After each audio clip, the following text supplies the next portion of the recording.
Alright, so viral and parasites. So we're going to go fast, and a lot of these you guys should just be able to recognize, to be very honest. Okay. So yeah, so what are the bodies called? Henderson, Bayless bodies. Henderson, Patterson. Yeah, molluscan bodies don't work anymore at this level. So Henderson, Patterson bodies. Alright, good. Moving on. Vermecia. Good. And why is it a vermecia wort? Because it's the ants I should coming out make of sure I'm in it. focus on the screen. Sorry. Kind of into. Can you point to that reds? Yeah, we'll go down closer. I just have to get readjusted because I was not on the screen. Okay. So why were you saying that they're vermicial? Both clinically and histologically? Looks like an anthill. So it looks like an anthill clinically, and then you get the red inclusions. So they kind of look like ants crawling over a hill. So, and what HPV? 1. Good. It's essentially a plantar wart, right? So they're palmoplantar, usually. So they can be in both locations.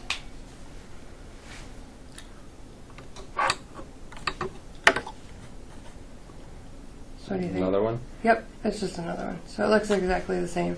A little bit paler, but you still have those red inclusion bodies. And you still have the papillomatosis and the round keratosis, which tells you it's HPV and that it's a wart. Good.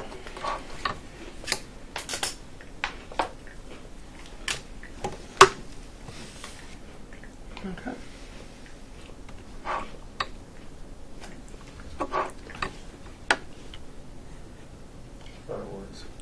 Yep. Yeah. So they are flat warts. You still have compact corneum, right? And you still have some hypergranulosis kind of in here. There's coarse keratohyalin granules. And you get more of what I think looks more coilocytic change, where the nuclei get, they don't really get dark necessarily, but they are still a little wrinkled and have a little bit of a halo around them. But yeah, so this is a flat wart. So there's a lack of significant papillomatosis with these, so that's why they look flat. Can you turn the brightness up at all? It seems like really dark. Yeah. I didn't want to blow out anybody's eyeballs. Better? Thank you. No problem. Alright. So flat warts. What goes along with HPVs for flat warts? 3 and 10. 3 and 5. The book says 5, but The book been says taught 5. 10.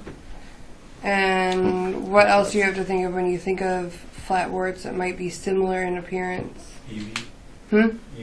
Epidermis flacial. Yeah, EDV. So yeah. So EDV, absolutely. And that is which HPVs? 5. Good. All right. Moving on.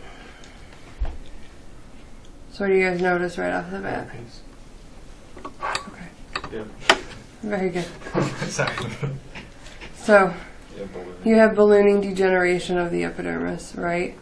And then, as Dan pointed out, these things are what are tipping you off to herpes. So what do we call the 3 M's of herpes? Multinucleation, margination, and molding. Yep, so multinucleation, margination, and molding. And I don't know, I hate the 40 on this, so let's see. So this is kind of a good one. That thing probably has 2 nuclei in there. But do you see how pale and kind of pushed off to the side? It seems like you have a rim of chromatin, so that's your margination. And then the nuclei mold to each other, so that's your molding. So anytime you see any sort of ballooning degeneration like that, or some sort of ulcer with some sort of slough, we start going and looking for any sort of viral inclusions. But that's a really good... gray, silvery kind of hue in the Yeah. place. It's kind of distinct. Yeah, so. Alright. So herpes.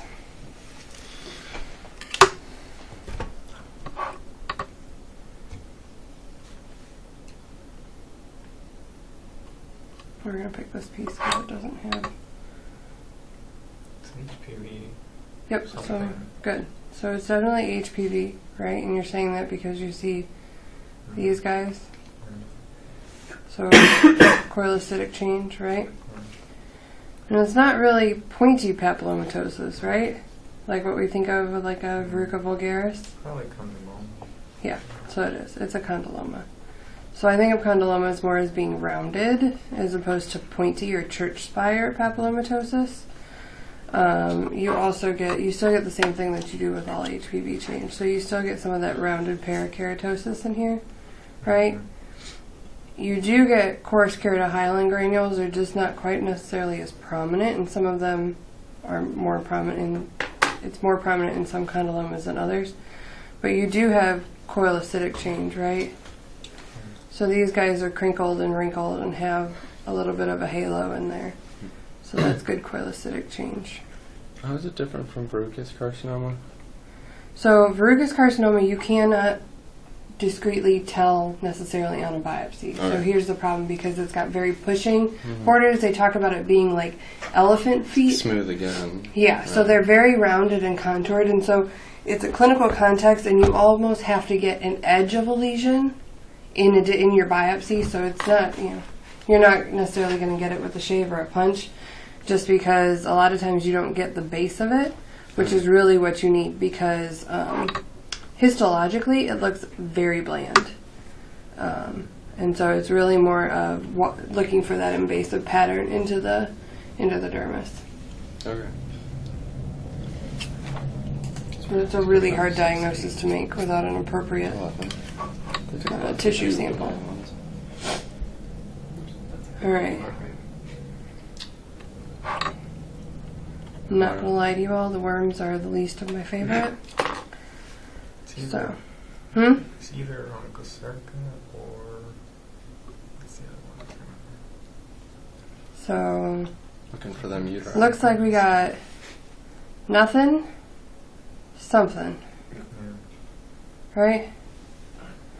So we for sure have a gut, right? So it tells us that we're in that category. And in some of these you have nothing sitting in the cavity, and in others you have these little guys. Rather? So this is onchocerciasis. So with these you have the male ones and a female worm in the same area. So you can tell the female because she's got a gravid uterus. And then what transmits onchocerca for the path people? This is going to show up forever on a board. Yeah, so it's the black fly. River? Wine? Yeah, it's the black fly. So you have a thin layer of striated muscle, okay? So some of this is cut on a tangent, so that's not really accurate, but over here, a thin layer of muscle, and then you have this corrugated cuticle. So this is onchocerciasis. The married ones, right? Yeah, They're flabby. yeah, they're married. So you'll see a female and a male. You should be able to call this from this. Scabies. Yeah, it's Try to scabies. say, right? So you can see the mites in here, right? Nice. And what else can you look for other than finding a mite? Because it's not always that lovely and easy to find them. Nuggets and pigtails. Yeah, so good. So pigtails. And then you can look for eggs, you can look for scabala, all of that stuff would be enough to call scabies, even if you don't see a full mite. Okay?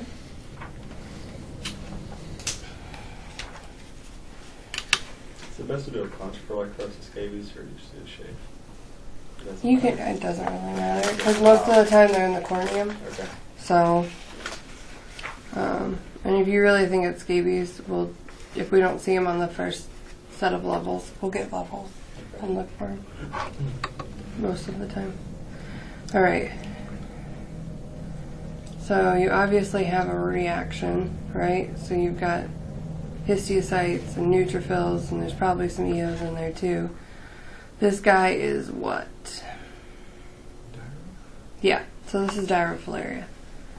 Good. So he does not have a partner, right? All of the cuts of this worm look exactly the same. He's just been hitting the gym. There you go. So he's got a thicker muscular layer. Looks pretty similar to the other one. And I agree. Sometimes it's hard. But it's the fact that it's one single worm, right? There's a few slackers here. Huh? They're mostly single. Yeah. They don't have partners. So, and, you know, so there's really no eggs or anything that you have to think about that. They talk about the lateral cords, which I have a hard time seeing, I'm not going to lie to you. I hate the worms. Well, let's just keep it pounded through them then. So, 'Cause I can't remember them either. but they talk about lateral cords and an internal ridge. But I think for me it's easiest to remember this because it's a single worm and not a paired male and female.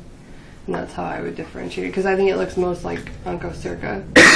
So that's how I remember them. They also, I think, have more of a reaction around them. So abscesses, granulomatous reaction than I think Onchocercomas do.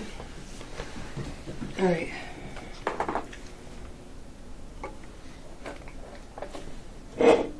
Kind of. Okay.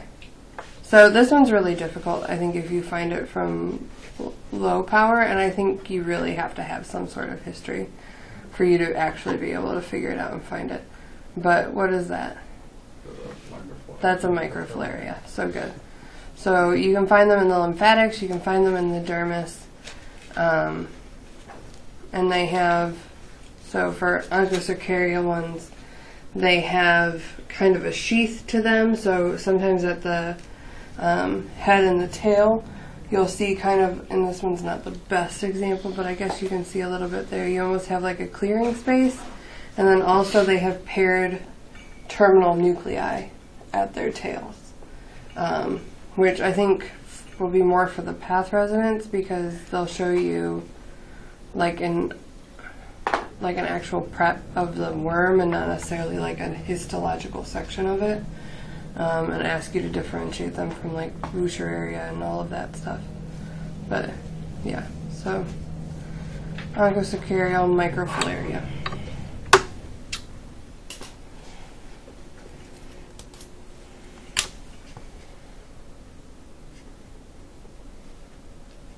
All right. So which one?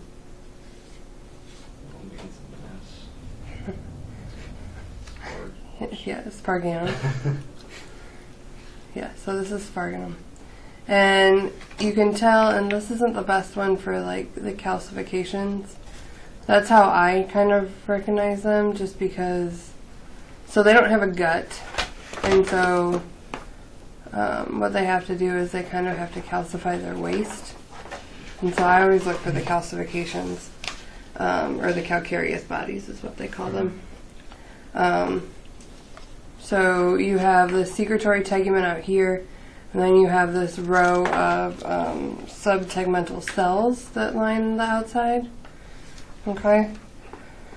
You have some smooth muscle, which are what these bundles are here, but no gut, and the calcareous bodies. So,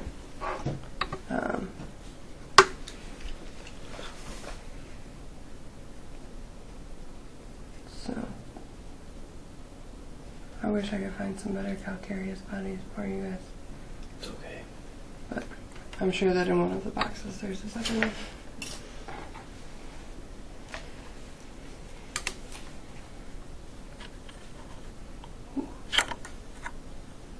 Sorry everybody, that's a thick slide.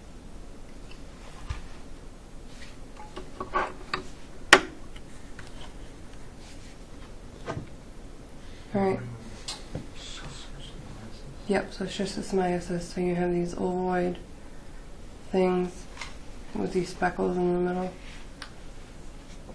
And the most common ones that I think we'll see are which type? In the urine. Hematobium. Good. So yeah, so you've got the eggs that you usually see with the stipple contents. And then there is usually a good granulomatous inseparative reaction to them. So if you see granulomas and neutrophils and stuff like that, EOs are also a helpful clue if there's a lot of EOs, kind of like there are in here, to think some sort of parasitic thing. So you get 3 types, and this is more for the path residents, I think, than for you guys for boards. But how can you tell the three apart? There's 3 that you need to know about. Hematobium is like a teardrop, and then Mansoni is like it's almost like the comic. Yeah, so this is how I remembered it for boards, is that hematobium, they all kind of look like an ellipse. Hematobium has a spike on the end, so I think of it as like a needle. So if you were going to give blood, like a needle, so hematobium. And then Mansoni has its little spike. Thanks. Its little spike on the side, so I think of it like Charles Manson, and he's coming at you with a knife. And then Japonicum has no spike, really. I mean, technically I think it has a tiny, tiny little one, but you can't ever really see it, so that's how I think about it. Like the flag. There you go. But that's how I remember them, or did remember them. Yeah. So, alright, so schistosomiasis. Alright. Yeah, so why is it myiasis? Other than it looks like a picture in the book. Well, the yellow spikes, what they call the chitin, or something. Yeah, so you have the chitinous wall, which is all of this thick stuff here, right? And then those are, yeah, so the pigmented setae, CT, however you want to call them. And then you have tons of striated muscle, right? So yeah, so that is why this is myiasis. So good.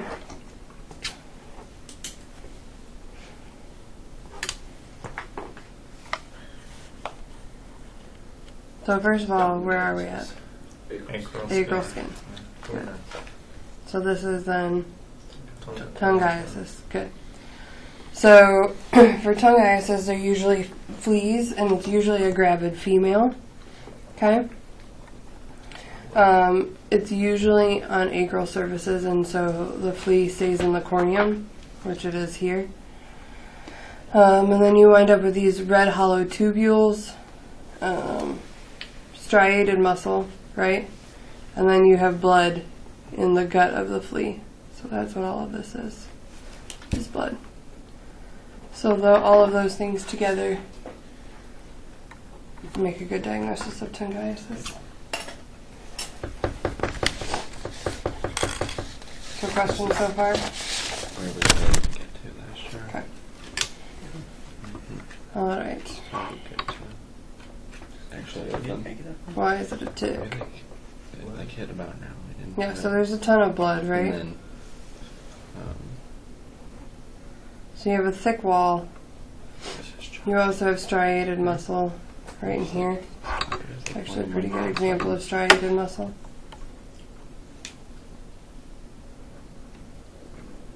Okay. And then, yeah, you have all of this blood. So that's what tells you that it's a tick.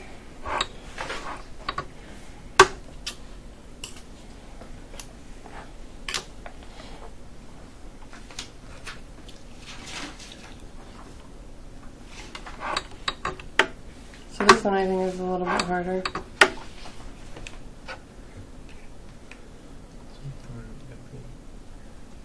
Something on the epi.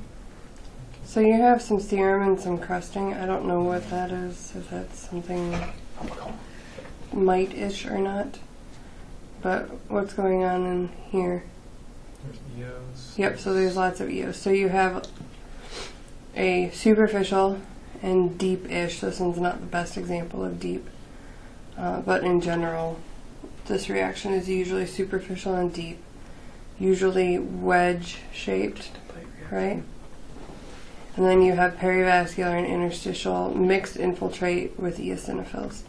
So yeah, so in general, this is what we would call, I would diagnose it as superficial and deep, perivascular and interstitial mixed dermatitis with eosinophils, and say that it's most consistent with an What is that arthropod. floater there next to the serum?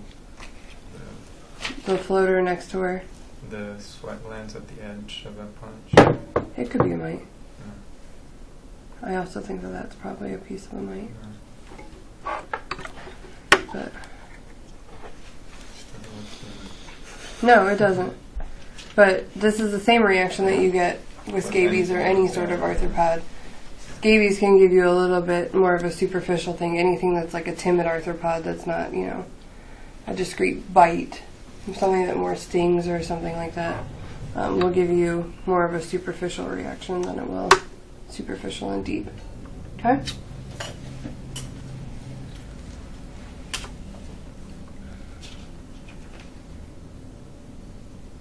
Alright guys. EDV. Not quite. No? So it doesn't really have that, I see where you were going, but it's not really that blue That blue hue to it. So just flat. Yeah, it's just a flat word. So vertiplana. Okay.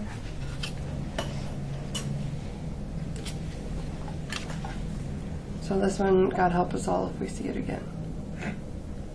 No, I'm serious. We're all in victory.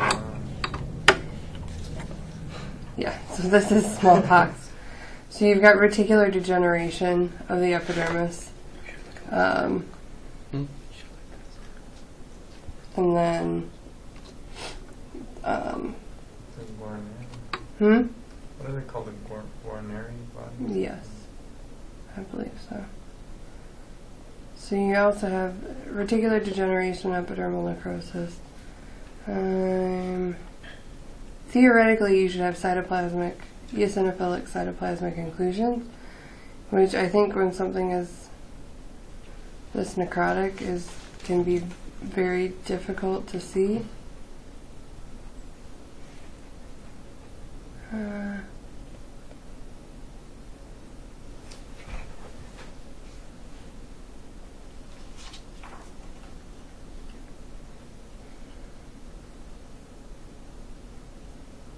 There. See it in that guy? Like there's a space there. Yeah. So you get cytoplasmic inclusions.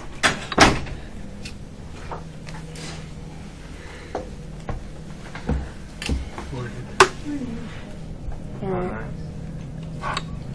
So what is this one? HV cyst. Yeah, so a verrucous cyst. Good. So it essentially just looks like a cyst lined by verrucous epidermis. Okay?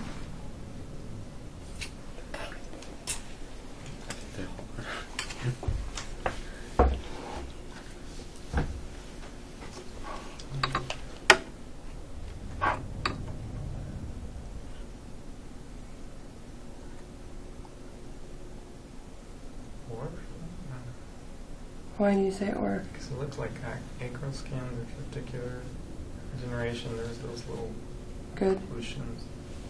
Good. So that's exactly what this is or. So let's see.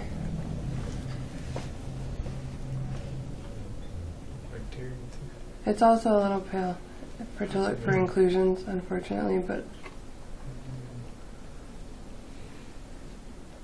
they're usually much more brightly eosinophilic.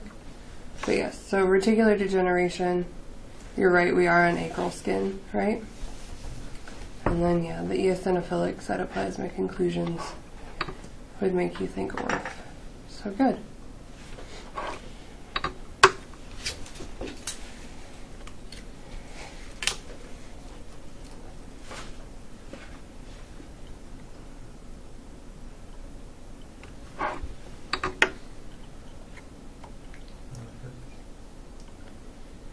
So yes, in the broad term it is herpes.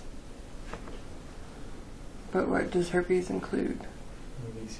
Yeah. So you've got HSV1, HSV2, and then you've got VZV. And they all look histologically the same. So all of the herpes viruses do the same thing. They all have the M. So the multinucleation, the margination, and the molding. So you saw the ballooning degeneration. And without clinical history, I think it would be very difficult for any pathologist or dermatopathologist to tell you exactly which type it is. Supposedly Soster has like more LCD like changes, but That's what they say, but Cotton. Cheating. I mean, there's LCV, but you can get LCV under any sort of ulcerative process. So it doesn't necessarily, to me at least.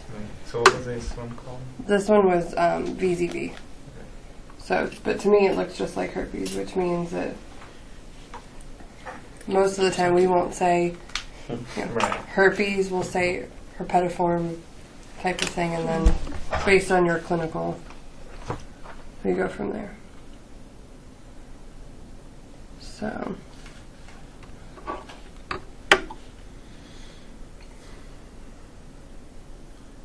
Is it like verrucous herpes? so good. Or uncommon to- Good. So everything's within the follicles, and you see the hyperplasia, right, of the follicles. And then look, that nucleus looks a lot like the other herpes nuclei that we've been talking about, right, where the chromatin is marginated.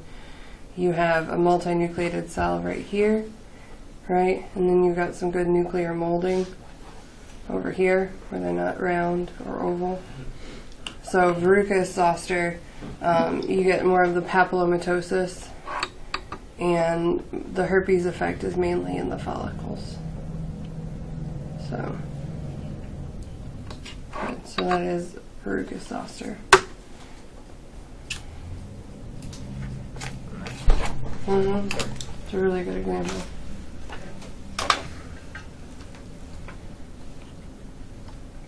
Alright.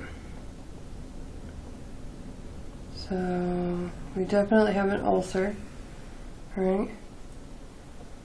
So, since we're in the viral and parasitic chapter, what might you want to go look for? CMV? Good. So where would you look for CMV? Endothelium. Good. So in the endothelial cells, because that is where it likes to live. That looks like a giant cell, right? So cytomegalo, so giant cells. And then you have the inclusions. There's some more. So yeah, so this is CMV. CMV likes to live in the ulcers. At least in the skin, it doesn't necessarily cause ulcers like it can in like the GI tract and other places. But it will like to live in the endothelium underneath an ulcer. So every time I see an ulcer in a patient that might be immunocompromised, I'm definitely going and looking for that. Okay? All right, last one. More scabies. It's like Dr. Seuss book. Yes. So here's all the pigtails that we've been talking about. All right? And that looks like Scabala, probably. And there's an elusive probable mite. So, and probably some eggs. So, we had a good case this year of scabies where we pretty much saw everything. So, all right. Any questions, guys? Thank you. Mm-hmm.